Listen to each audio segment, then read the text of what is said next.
में 3 दिन पहले हुए गोलीकांड में पुलिस को बड़ी कामयाबी मिली है। दुल्हन गोलीकांड के मामले में मुख्य आरोपी साहिल पुलिस के हत्थे चढ़ गया है। आरोपी को पकड़ने के लिए पुलिस की 4 टीम लगी हुई थी। सीआईए 2 टीम के साथ साहिल को पकड़ा है। मामले में अभी कई आरोपी फरार चल रहे हैं। फिलहाल अधिकारी गिरफ्तारी से इनकार कर रहे हैं। बुधवार देर रात भाली आनंदपुर गांव के पास दुल्हन तनिष्का को गोलियां मार दी गई थी।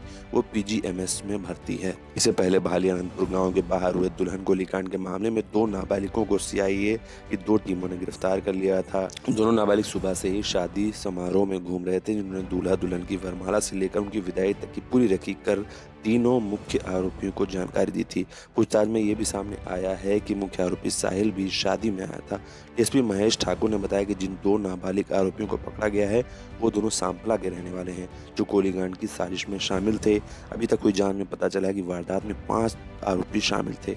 सभी शादी में शामिल हुए थे। शाम के समय आरोपी साहिल और एक अन्य आरोपी वहां से निकल गए थे।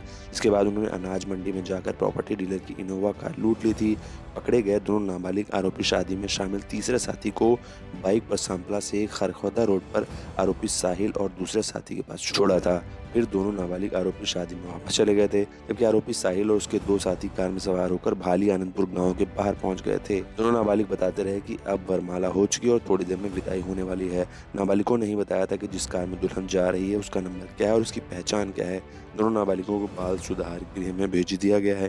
बाकी आरोपियों को पकड़ने के लिए तजवीज दी जा रही है। सांपला के रहने वाली तनिष्का की शादी बुधवार को भाली आनंदपुर गांव के मोहन के साथ हुई थी। विदाई के बाद दुल्हन अपने पति और अन्य के साथ कार में अपने ससुराल जा रही थी। भाली आनंदपुर गांव के नजदीक पहुंचते ही इनोवा कार सवार 3 आरोपियों ने दुल्हन की कार को रुकवा कर उस पर कई गोली मारी।